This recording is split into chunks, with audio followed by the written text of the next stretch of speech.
All right, welcome back to the deep dive.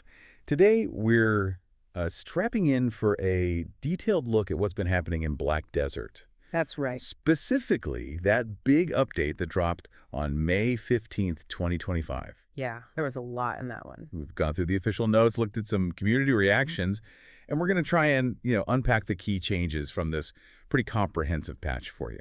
It really covers a lot of ground, doesn't it? From like core class mechanics to life skills, crafting, even the big PvP stuff. Definitely seems like they're tuning up the whole experience. For sure. Refining things across the board. Okay, so let's set the scene a bit. Black Desert, for anyone maybe newer tuning in, it's this huge online world, right? Lots to cover. Oh, yeah. Combat, crafting, trading, exploring. It's got depth. The source notes even had a section called Untitled, which basically just highlights that variety. And this update, well, it touches a lot of those core parts. Absolutely. It's all interconnected in BDO, and this update seems focused on tweaking those connections. Let's jump right into the classes then, or careers as they call them. Some interesting adjustments here. First one, Tamer. Right. The Tamer accuracy changes? Yeah, skills like think core claw and staff attack. They're getting a base accuracy boost up from 16.5% to 22.5%. Which sounds great on paper. But, and this is the kicker, they're losing that temporary 6% accuracy buff that used to last 10 seconds after using those skills.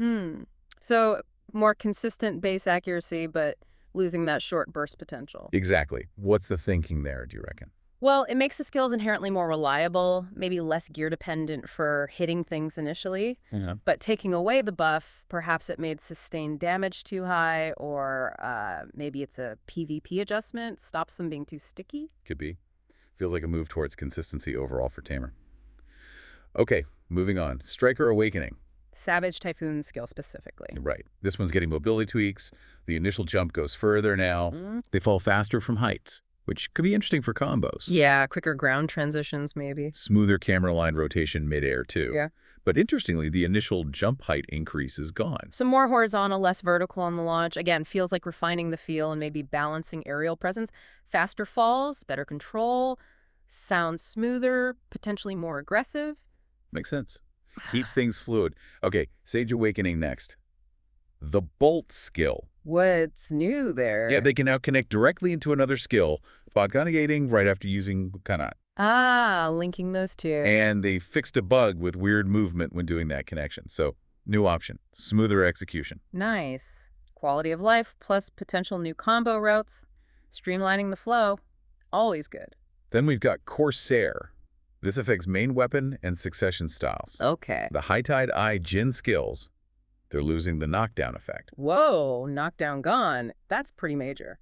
Apparently it was causing some connection issues with stuns and stuff, so removing it should make things less buggy. Knockdowns are huge for control. Removing one. Yeah, that changes their role a bit. Less setup control, maybe. But if it fixes bugs, probably necessary. Might make them rely more on other CC or just pure damage. Yeah, interesting shift. And, like always, a bunch of class-specific bug fixes. Berserker FP issue, Meiwa sound effect, Mystic animation, Nova skill range of movement, Scholar invincibility.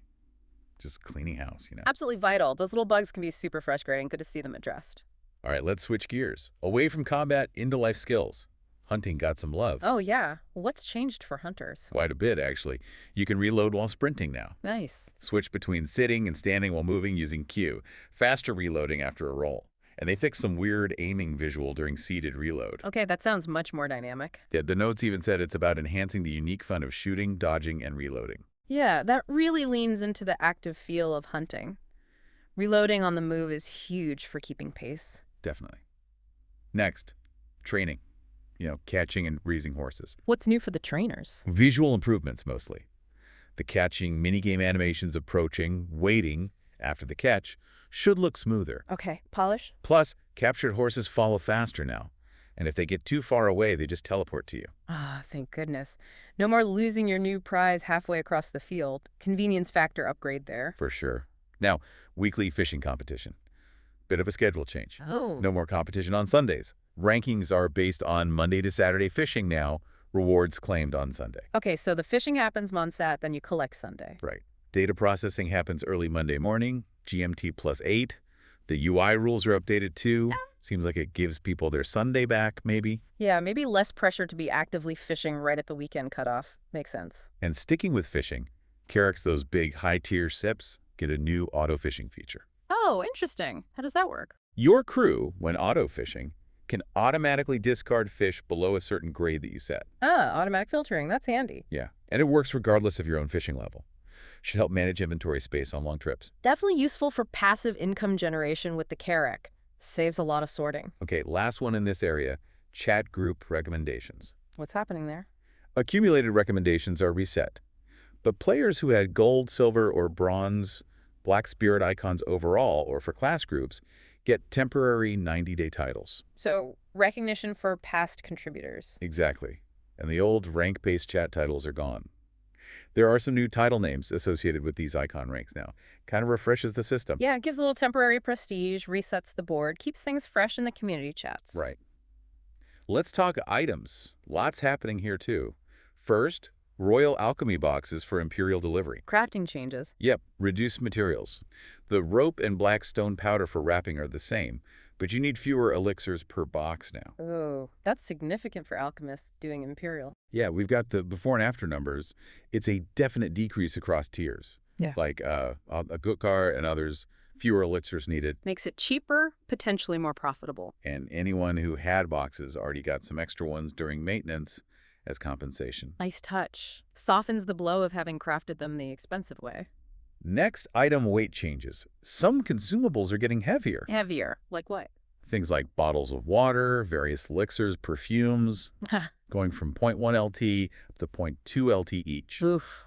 That adds up. Yeah, things like river water, elixir of fury, perfume of courage, they all weigh double now. Yeah. Might need to rethink inventory management, huh? For sure, especially on long grinds. Encourages weight limit upgrades, maybe? Yeah. Or just carrying less. Pearl shop items are shifting too.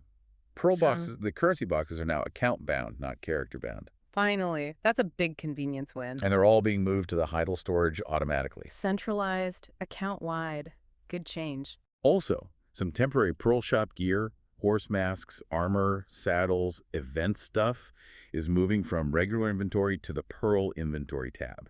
Expired ones got deleted. Just tidying things up, separating temporary cosmetics from your main gear.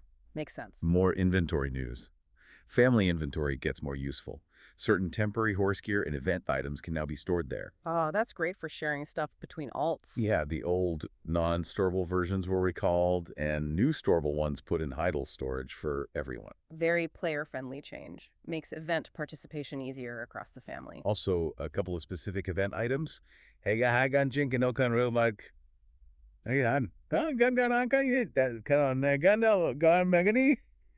man, my dear God, get can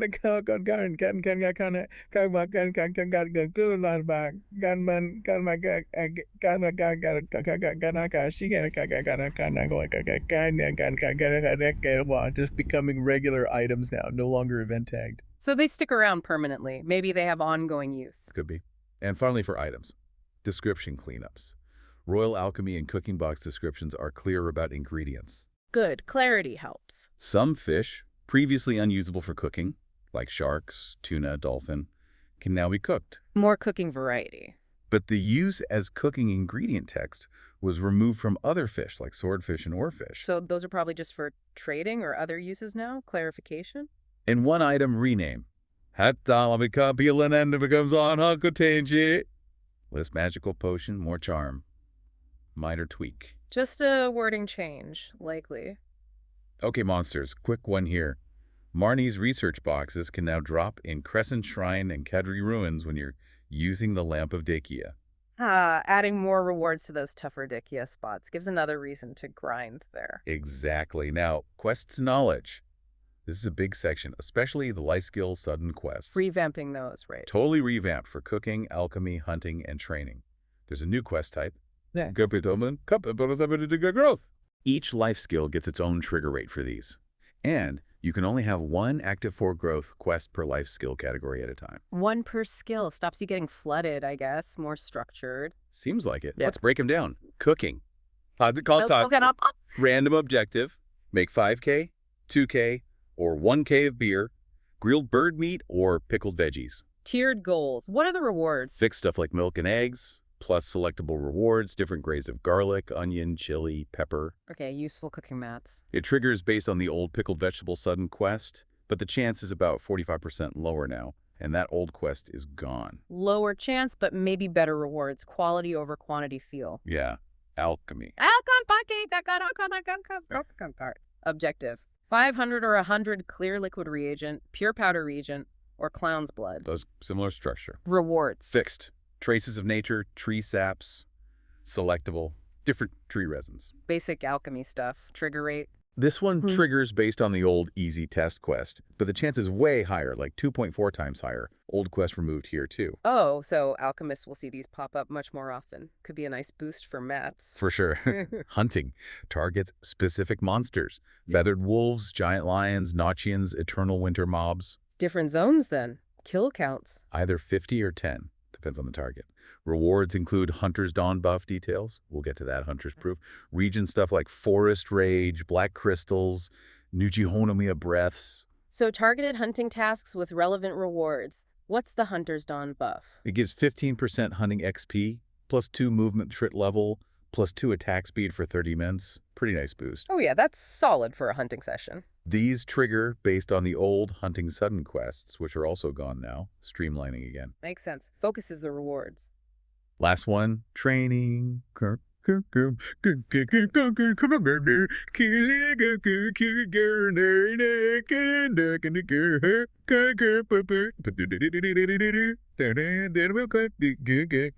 objective. Catch one wild horse. Okay. And the reward.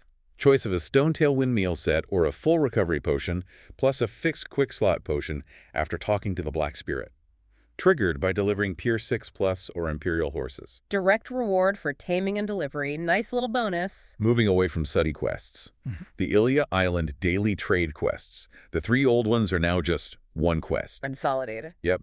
Requires 15 trade interactions total. Gives the combined rewards of the old 3. Just simplifies the daily run. Much better. Less quest juggling. Also, minor thing, some tutorial videos for main quests have updated text colors. Just visuals. And a few other quest knowledge bits. Fixing some quest item names, adding a hint in Caphris's log about getting the ancient magic tome back if you lose it. Oh, that's helpful. People definitely lose those sometimes. And the 4-bearded grouper is now correctly listed as saltwater fish knowledge. Little fixes. Good cleanup. Accuracy matters for completionists.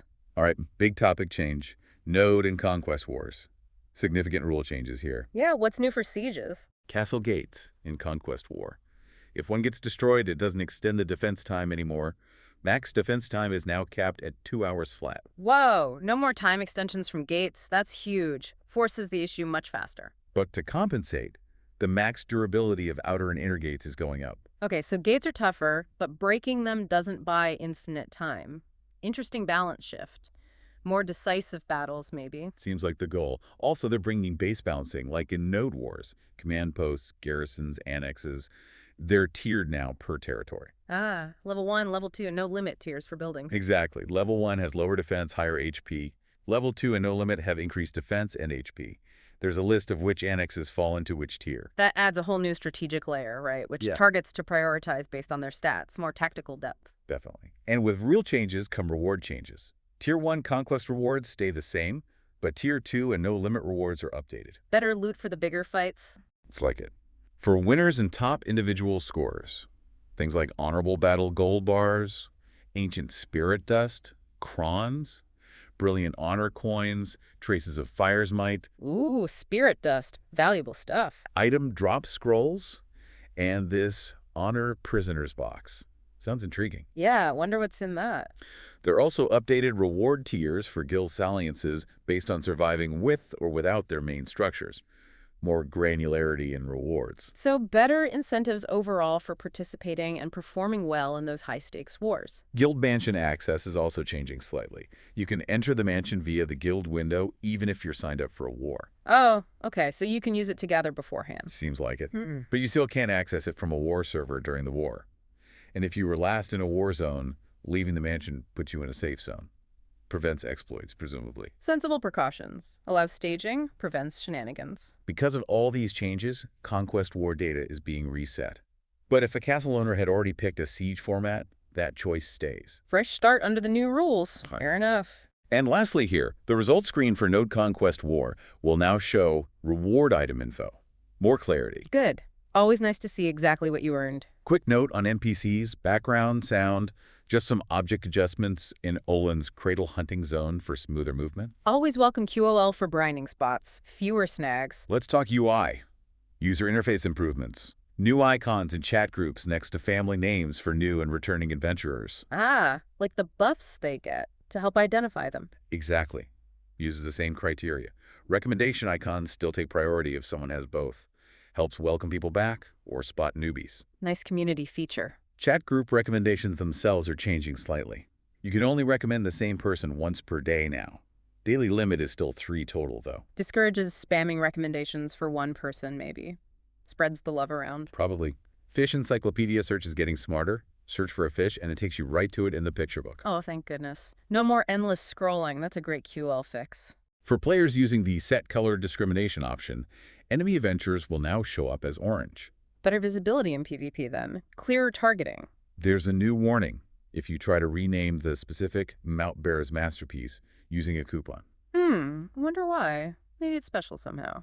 Good to have a warning. The warning for the Fairy Queen's authority item is being made clearer about recovery precautions. Safety first with powerful items. Good call. And some challenge test descriptions are getting GMT +8 added for clarity on timing. Essential for global servers. Avoids time zone confusion. System-wise, Sola's Labyrinth replay stability is improved even with shaky network connections. Good for reviewing runs, especially if your internet isn't perfect. On the website, fixing some weird loading icon positions on the launcher in forums, and a fix for the like button on mobile forums. Minor web stuff. Website polish. Keeps things looking right. Under Other, correcting some Thai translations for in-game terms. Important for localization accuracy. Good for Thai players. And finally, the big list. Improvements and fixes, there are tons. Crew slot descriptions, chat window moving bugs, guild league spectator errors, matchmaking issues, NPC placements, quest text errors, NPC search, animations, map errors. Wow, yeah. That's a lot of small fixes. Athos Ricania illustrations, fishing chair display, Sola's Labyrinth HP bar, getting into unintended areas, vehicle location guidance bugs, Black Spirit quest text, quick slot issues, terrain problems, Rose War timing errors, auto repair icons, simple mode keybinds, UI camp errors, troop UI, remote vehicle storage limits, client crashes. They have been busy bug hunting. Joystick UI issues, fishing titles, disappearing wings, character appearance bugs, desert navigation, incorrect Rose War rewards. It's a massive list. Shows they're listening and cleaning up across the board. Absolutely. That level of detailed fixing really adds up to a much smoother overall game experience. Even if individual bugs seem small, it shows ongoing commitment. Phew. Okay, so that was a lot. A real deep dive into the May 15th Black Desert update. Yeah, we covered quite a range. From those key class changes, Tamer, Striker, Sage, Corsair, to the big life skill improvements in hunting and training, the fishing schedule change, that handy Carrick auto discard. The Alchemy Box cost reduction, item weight changes, Pearl and family inventory tweaks. The whole Sunny Quest revamp for life skills, the big Conquest War rules shakeup and reward updates, plus all those UI and system polishes. It really touched almost every major system in the game, didn't it? Continuous refinement seems to be the theme. So for you listening, what stands out the most? Is it a class change that affects your main? Are you excited about the life skill QOL? Or maybe planning guild strategies around the new Conquest War rules? Yeah, it'll be really interesting to see how the community adapts and what strategies emerge from these changes, especially in the PvP scene. Definitely jump in and check it all out for yourselves. Thanks for joining us on this deep dive. Indeed. Explore the changes, see how they feel in-game, and let the community know what you think. See you next time.